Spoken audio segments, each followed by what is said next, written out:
All right, here we go.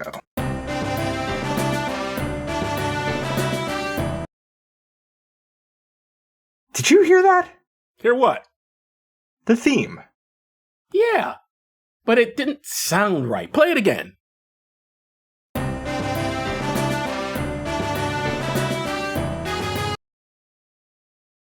Wait, I'm going to play the regular theme for a second.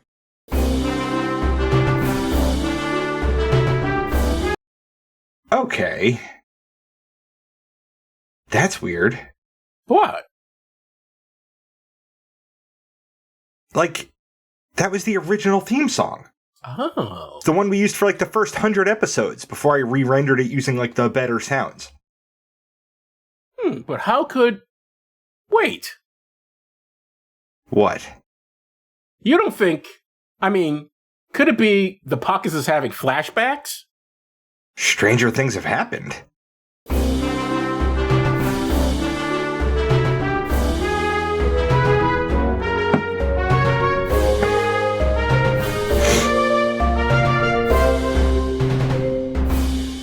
Welcome to Does This Still Work? The podcast looks at always and asks, does this still work? I'm Joe Dixon. And I'm George Romacka. And today we're discussing Dolores Claiborne from 1995 and some historical context. First, podcasty stuff. We're excited to announce that we've joined the Creator Accountability Network. CAN is a nonprofit dedicated to reducing harassment and abuse through ethical education and a system of restorative accountability. We joined because we care about the safety and well-being of our community members. If you feel our behavior or content has harmed someone, please report it to CAN, either via the reporting form on their website, creatoraccountabilitynetwork.org, or via their hotline at 617-249-4255. They'll help us make it right and avoid repeating that mistake in the future. CAN also needs volunteers from our communities to help with their work, so if you have skills you think would be helpful, or time and a desire to help, please visit their website to find out how you can volunteer. Most importantly, get the word out to other creators who you think would be interested in getting credentialed. Help us build safer communities together. You can reach us at dtswpod@gmail.com, on Facebook, Letterboxd, and on our YouTube channel. Joe is on Blue Sky at joedixon.bsky.social. Please tell your friends about us, even the ones who will straighten up the police station that they are being held in, and leave 5-star ratings everywhere. You can pick what we watch and get extra per episode content by funding us on Patreon for as little as $1 a month at patreon.com/dtswpod. Now, George, take us back to 1995.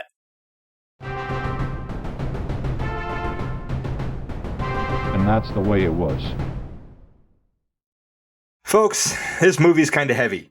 What? I thought it was a comedy. Right? And the themes are heavy too, and that tends to make a downer of a history segment. So I'll start with the worst, and try to end on a somewhat lighter, if still not great, note. Joe, start us off with this headline from the Portland Press-Herald of Portland, Maine. Conspiracy of silence kept many Holocaust survivors in mental wards. I would expect that our audience tends to skew to the genocide is bad end of the spectrum. If it doesn't, please get out of here. We don't want no pro-genociders around here. Genocide is what excused the stealing of land to create modern Israel so that it could visit that same horror onto the people who already lived there. But it's not like cultures built on ideas of divine supremacy even treat their own people well all the time, particularly when the treatment involves spending time and resources. And so it happened that Israeli authorities kept hundreds of Holocaust survivors in psych wards in perpetuity rather than treating them with a goal of release and reintegration. Wow, I hadn't heard this story before. Yep. A state founded by displaced and ravaged people should have had the foresight to know that some of their hardest hit people wouldn't be coming there with lots of living family and support systems. And such a state certainly shouldn't have felt it had to maintain an air of perfection by deliberately hiding this travesty for decades when workers were definitely aware that many of the hospitalizations were unnecessary. Do you have what? You're not quoting from the article, though. I don't know what is this all about? So Israel, there's a bunch of people in Israel, Israeli citizens, and they were having flashbacks about the Holocaust or something, and they said, you know what, you're nuts, and they locked them up? For somebody who didn't read the article, Not bad. Oh, I thought you were talking about yourself. No, you. Okay. Oh, ye who just described pretty much the thing, yeah. Okay. Like, well, I'm surprised. Well, maybe it has been. I just don't know about it. But that sounds like movie material or documentary. That's shocking. uh-huh. One of the most, I don't know if I shared this on the podcast or not before, but what came to news to me, one of the most depressing Holocaust, obviously all of the Holocaust is depressing, but one after the Holocaust is over, I found it sort of just really hit me in the gut when I read this, is that, and I didn't believe it at first, I had to look it up and check, that when people were allowed out of the camps, when they were released, there were, of course, they wasn't just Jews, they were also Gyp, I guess Gyp is a slur now, but Romani, and also gay people. And because homosexuality was a crime, these people got out of the camps only to be put in jail for being homosexual. Which is like, Jesus Christ, that's depressing. That's terrible. Yep. Can you imagine surviving the worst thing that happened to a human being, and then the state going, you know what? You fucked the way we don't like. Back to jail for you. Like, gee whiz. Human beings suck. We're horrible. The states that put them in jail fought against the Nazis.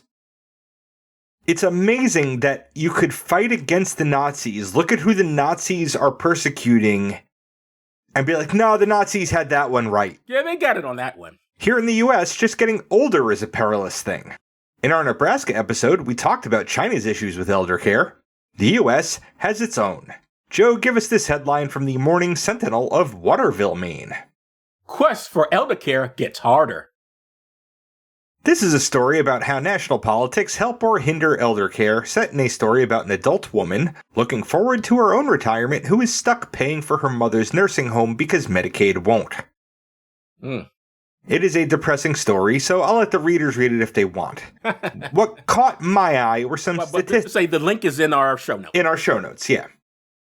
What caught my eye were some statistics in a sidebar that are relevant 30 years after the story was published. By 2030, more than 20% of the US population will be older than 65. By 2040, 18 million people in the US will need long-term care. And I don't know if this is still true, but 90% of people living alone who enter a nursing home deplete their income within 1 year. Yeesh. And half of elderly couples where one partner enters a nursing home end up impoverished within 6 months. Wow, that is scary stuff. Especially since, and of course we're going to tell us about this in the film, but as someone who's getting older and has no family, this is very concerning to me. Yeah. And especially since we live in a country that's so forward-thinking that it's getting rid of the people who most likely will be taking care of older people and we're deporting them. Because that's the way things work. Exactly. Shooting ourselves in the foot. That's what we're really good at with all them guns. So that's all terrible. Even the sunlight in this film gets darkened by an eclipse, so let's see what the Journal-Tribune of Biddeford, Maine says about one that happened in 1995. Joe? Arrival of eclipse sends population into hysteria. The population here is the population of India. The Indian government moved the annual Diwali celebration a day early, which kind of makes sense since Diwali is a festival of lights and an eclipse is, well, the temporary removal of one. But India has a lot of superstitious people, and that superstition took lots of forms, from hiding under bedsheets to avoiding eating or drinking anything prepared while the eclipse was happening. But I was happy to see a quote from the head of the Indian Rationalists Association in the article. Okay. You want to read it? Sure. Myths being propagated by astrologers that earthquakes, explosions, and criminal activities are the effect of a solar eclipse are nothing more than superstitious gibberish, said Sanyal Idamurku, head of the Indian Rationalist Association. Sorry if I butchered that last name. Yeah, I think he did, but it's okay. I wouldn't have done better. So the bright spark of hope is that even in superstitious India, there are reasonable people trying to do some good. And not for nothing, there's a very large scientific and medical community there. Yes. Ironically, they send them to this superstitious country, they get their medical degrees, and they go back to India. Or they stay here and then wind up getting deported by our wonderful government. And so we train them and then we get rid of them, because that's a smart thing to do. Yep. All right, Joe. Let's talk about Dolores Claiborne. Let's do that. Let's see. Well, good old Dolores. Let's get into who directed this. It was directed by Taylor Hackford. And for the podcast, we've seen his work in An Officer and a Gentleman. And I've seen his work in The Devil's Advocate. And this is written by Stephen King and Tony Gilroy. For the podcast, we've seen Mr. King's work in The Shawshank Redemption, Misery, and The Dead Zone. And I think we enjoyed all three of those, right? Mm-hmm. Yeah. For Mr. King, I've seen his work in The Shining and Carrie. And Mr. Gilroy, I've seen his work in Michael Clayton. And I've seen Mr. Gilroy's work in Armageddon, The Bourne Identity, Andor, the TV show, and Rogue One, a Star Wars story. Okay. He has quite a few credits there, both of them. Mm-hmm. All right, so let's get into the blebs. This is from IMDb. A big city reporter travels to a small town where her mother has been arrested for the murder of an elderly woman for whom she worked as a housekeeper. Short and sweet. Okay, yeah. YouTube, and we know how YouTube likes to gibber on. It's only 3 times as long as the other one. It's always 3 times as long, and it's always got a list of the name of the actors for some reason. Anyway, this is what YouTube says. A big city reporter travels to the small town where her mother has been arrested for the murder of an elderly woman she works for as a maid. Kathy Bates, Jennifer Jason Leigh, and Christopher Plummer starred in atmospheric whodunit that's part mystery, part human drama, and wholly entertaining. Well, first of all, it's not a whodunit. I didn't find it particularly... whodunit isn't a good descriptor. No, I didn't agree with that at all. So as usual, YouTube is overplaying its hand. But I was wholly entertained. I'll give that away. Even though we haven't said whether it works tonight. Could not work and I still entertained. That's happened too. Yes, it has.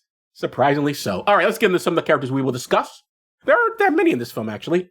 Nope. Well, of course, we're going to discuss Dolores Claiborne. That's the mother. And she is played by Kathy Bates. And for the podcast, we've seen her in Misery. And both George and I have seen her in Dick Tracy and The Office, the TV show, of course.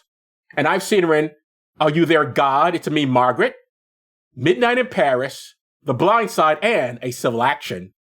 And I've seen her in Titanic and that masterful movie, The Waterboy. Selena St. George, that's the big city reporter, and the daughter of Ms. Claiborne, is played by Jennifer Jason Leigh. And for the podcast, we've seen her in The Man Who Wasn't There and Fast Times at Ridgemont High. And I've seen her in The Hateful Eight, Shortcuts, Good Time, and Last Exit to Brooklyn. And I've seen her in Backdraft. Joe St. George, he's a bad Joe. Not like a good Joe like me. He's a bad Joe. But Joe St. George is played by David Strayhorn. And for the podcast, we've seen him in L.A. Confidential, A League of Their Own, The Brother from Another Planet, and Matawan. And I think of all those, I think Matawan's the only one where he was a hero. Or at least we thought he was the good guy. Yeah. He was a sheriff who was protecting the people from the bosses. So, yeah. Okay. And I've seen him in Good Night and Good Luck, Lincoln, Nightmare Alley, the 2021 version, Passion Fish, and City of Hope. Was there another Nightmare Alley? It was one made in 1934 or something like that. Ah, nifty. And I also... Did I read the book? No. Which one of these I read the book of? I saw the play for Good Night and Good Luck. Last Exit to Brooklyn I read. That's going back. And Are You There, God? It's Me, Margaret. I read that book as well. Because I'm a reader, ladies and gentlemen. Mm-hmm. Although I never read that much Stephen King. I did read The Shining. I didn't enjoy it. I think I like his film adaptations better than I like his books. Okay. But that's neither here nor there. Let's get back to the blurbs. Not blurbs. Back to the who we're discussing here. The next character up is Detective John McKay. And he's played by Christopher Plummer. And for the podcast, we've seen in Beginners, Up, Inside Man, and Malcolm X. We've both seen him in 12 Monkeys, Knives Out, and The Girl with the Dragon Tattoo. And I've seen him in All the Money in the World, Syriana, and Wolf.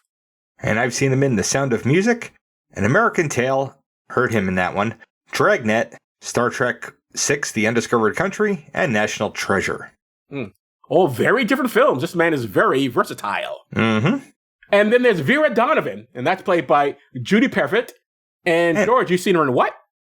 Ever After a Cinderella Story. Cool. Vera Donovan is the old lady for whom Miss Claiborne works and may or may not have murdered.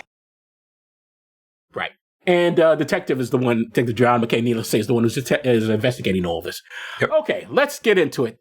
The story opens up with two women seemingly fighting at the top of the stairs. One of the women goes flying down the stairs, and then the next woman goes and gets something out of the kitchen, and first she just goes for a knife, and says, no, not a knife, and she fills around and gets a rolling pin. Heavy rolling pin. Like a marble rolling pin. Yeah, that you do for bread and stuff. Do you ever use those when you're making bread, George? You don't have... No, because I have a rolling pin. I don't use it for my bread because I'm trying not to squeeze all of the air out of it. Ah, okay.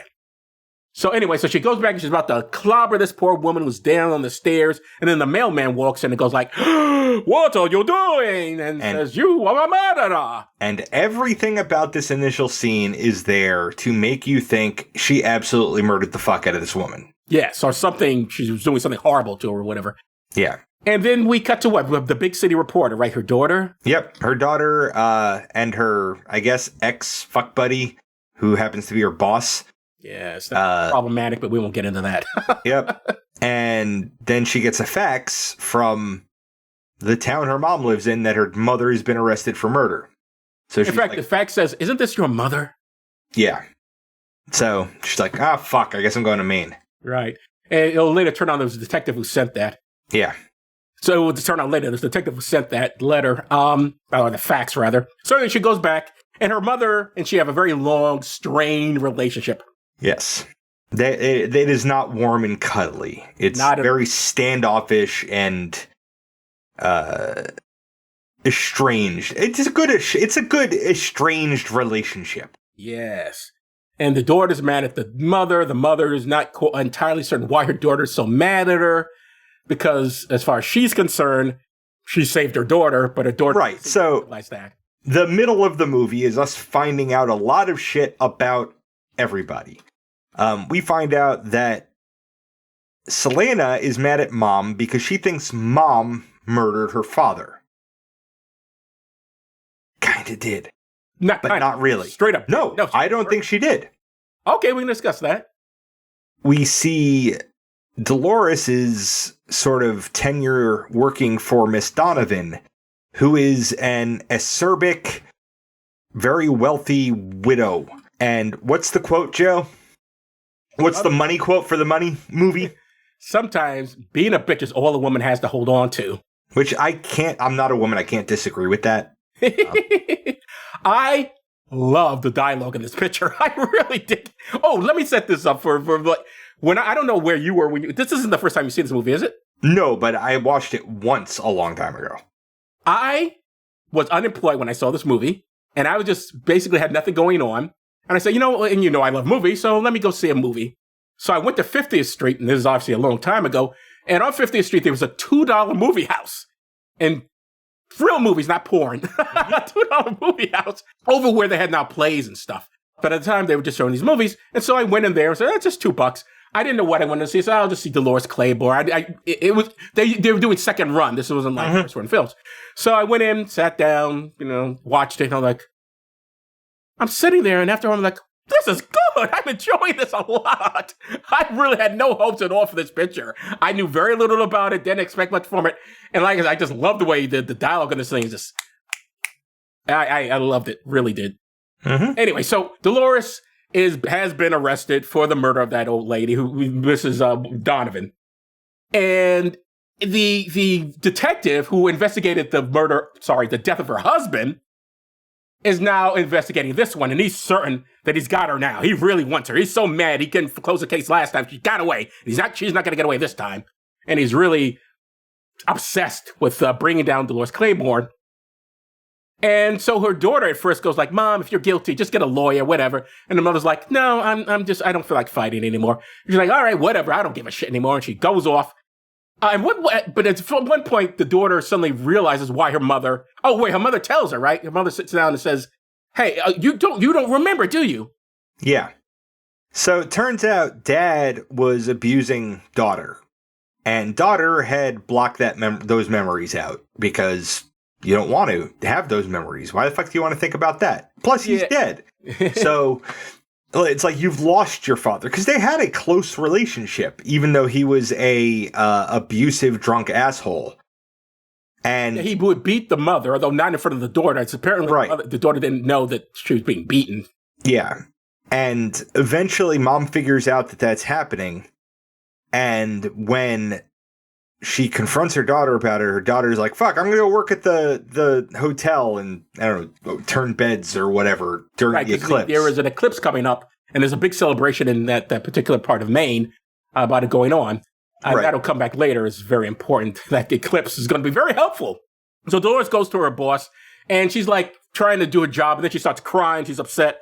And this is Vera Donovan, who is something of a hard-edged woman, takes sympathy on her. Because listen, if a woman's going to break down and start crying in my office, in my home, my study, she's got to tell me what's going on.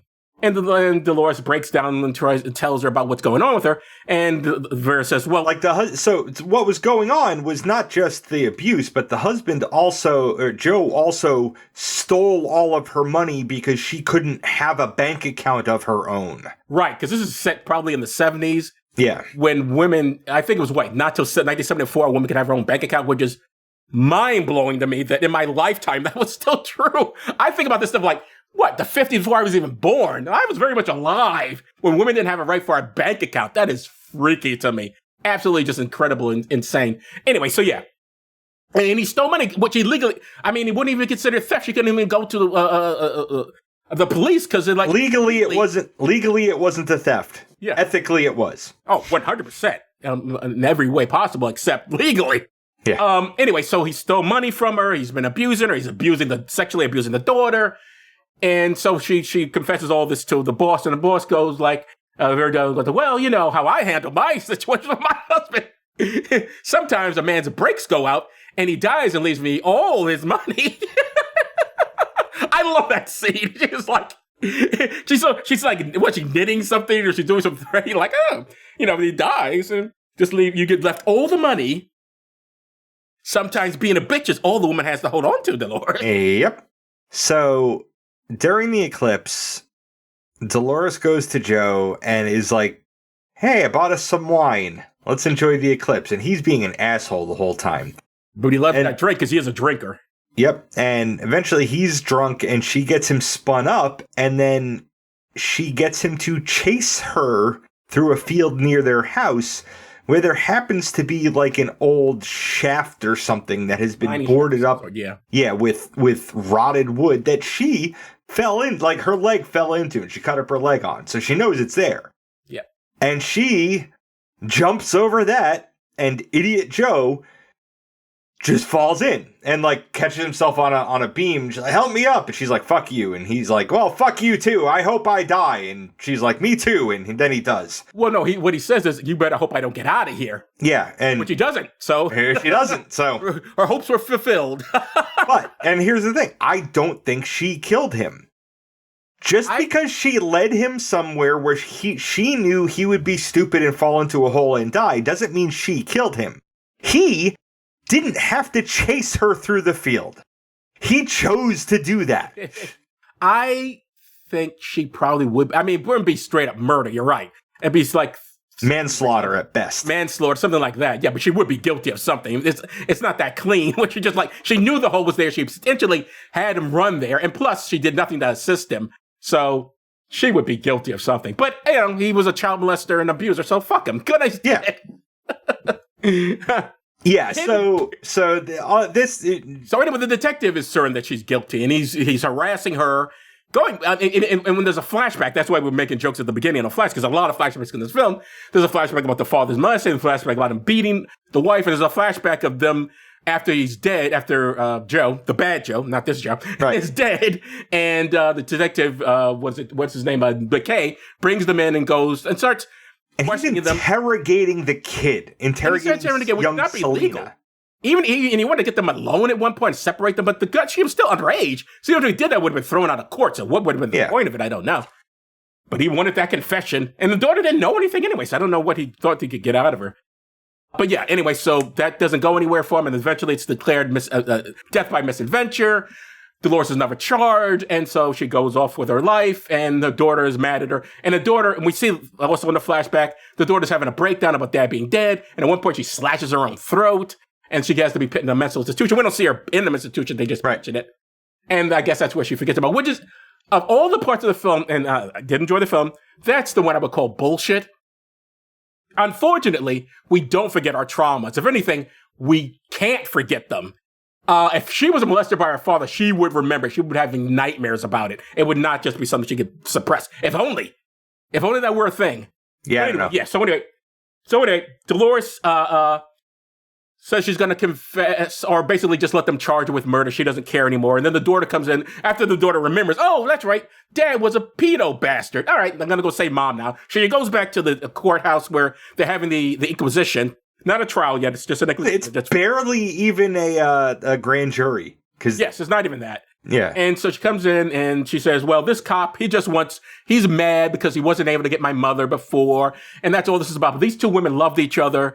And, also it turns out that Vera left all her money to Claiborne. So then they think now they have a motive. But of course, Dolores had no idea that was happening. And it all turns out that Vera was old and infirm and hated being that and wanted to die. Yes, and that's why. And she threw herself down the stairs. Dolores was trying to stop her from doing that. And then Dolores had a moment of, I'm going to call it empathy. Because Vera was like, please fucking kill me. Yeah. Like, put me out of my misery. And Dolores is like, again, this person that you do care for is asking you to end their suffering. You might fucking want to do that. So she goes to do that, and then the mailman walks in, and that's why it all looked bad. Yes, 100%. And the movie ends with Selena going back to New York, but they're saying goodbye at the ferry, and it's kind of like, all right, it's not going to be 15 years before we talk again, right? And they're like, yeah, no, we're cool now. Yeah. They still have some issues to work through, which makes sense. But that's the end. They have reconciled, and she goes off back to the big city, and mom stays in Maine, who is now a millionaire. Although she doesn't seem like she wants to do much with her money, so I don't know.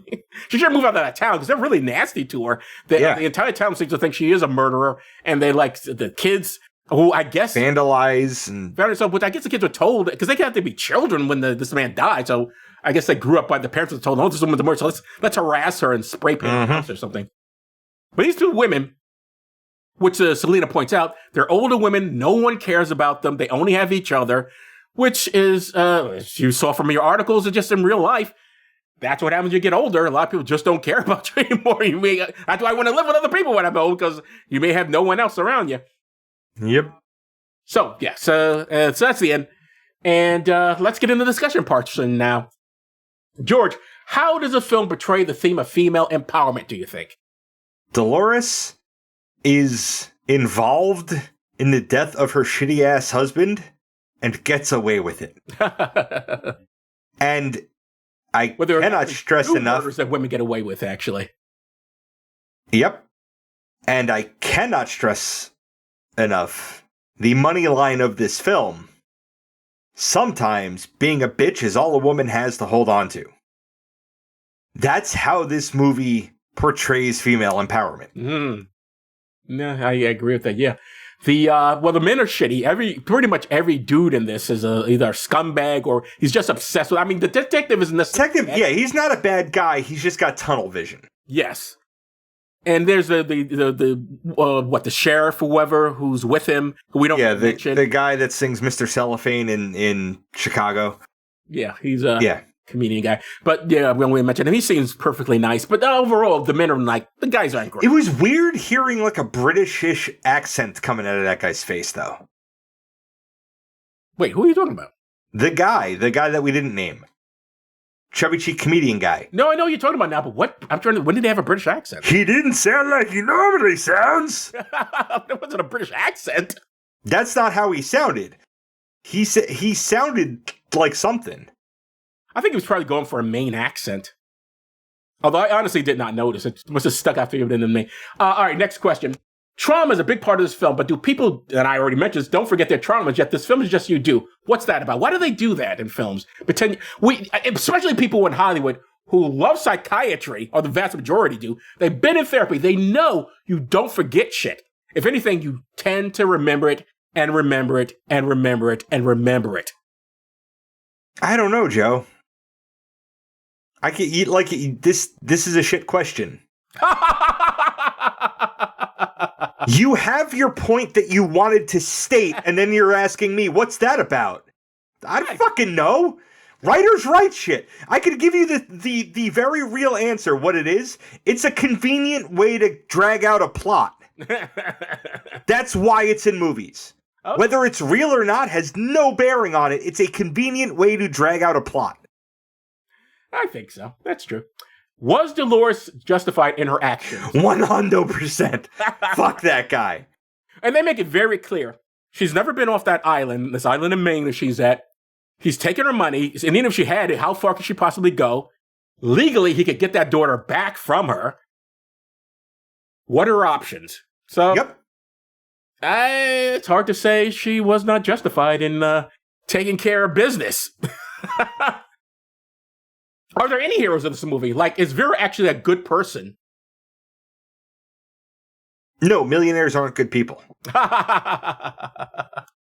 I think Vera... She's as good as a millionaire can be. Actually, no, that's not true either.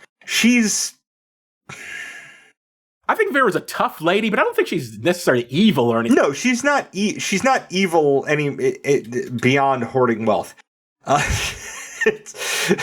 Even that we don't really see. I mean, we know she has money. No, we just know we just know that she's hoarding, like, because she dies and then Dolores gets it all, and it's a lot of it. Yeah, $1 million. Which means could have done a lot of good with that. Like, you could do a non-zero amount of good with that money. That's true. The goal should be to break even, to die with nothing because you changed the world in some meaningful way. We don't know. She may have donated some money over the years. Lots of money. Not enough. But no, she I wouldn't say she's a good person, but she's not an evil person. No. And, she does take sympathy on Dolores, so she didn't have to.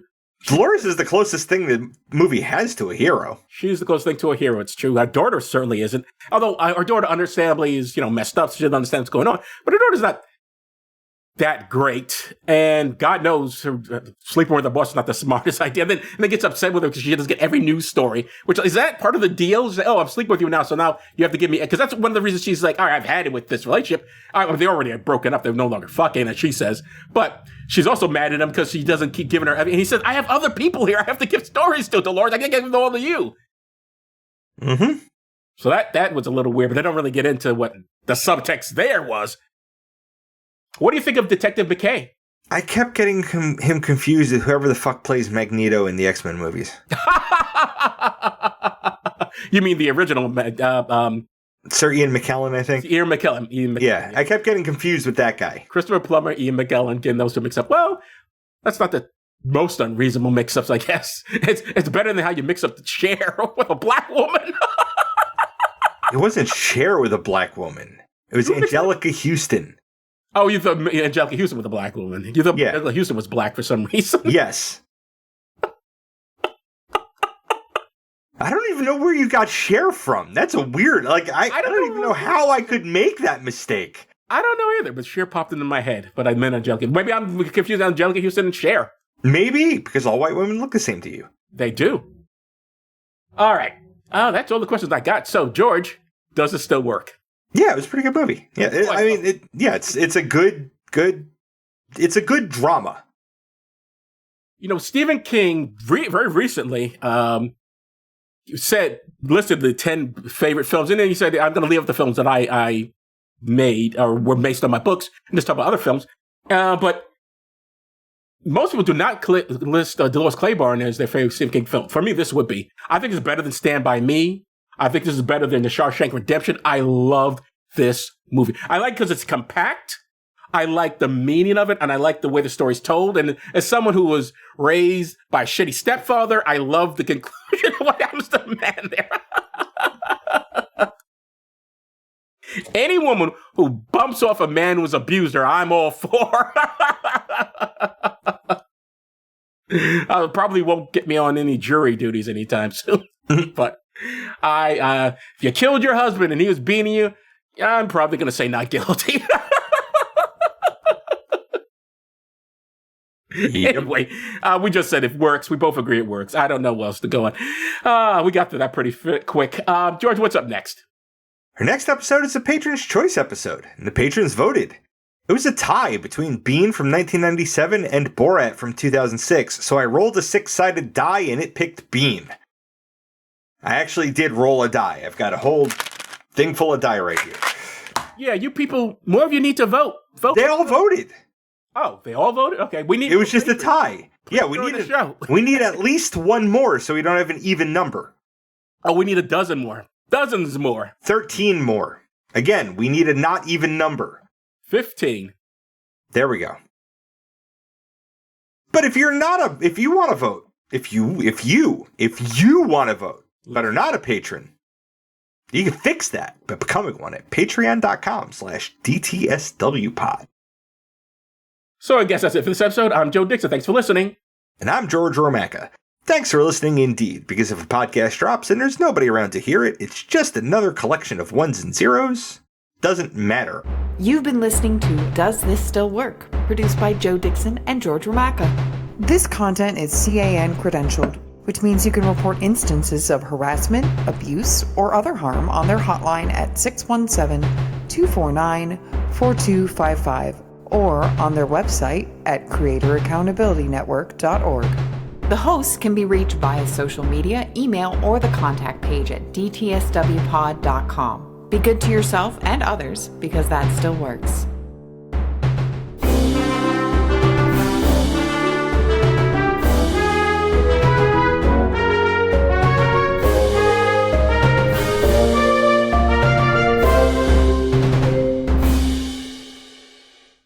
Okay, shall we get into the plot? No, because we have one more credit. Oh, I'm so sorry. Dear Abby, many years ago I had surgery to enlarge my breasts. Dear Abby, my husband told me yesterday that last Thanksgiving was the best ever. Dear Abby, a couple of years ago my husband had an affair with a divorced woman from our church.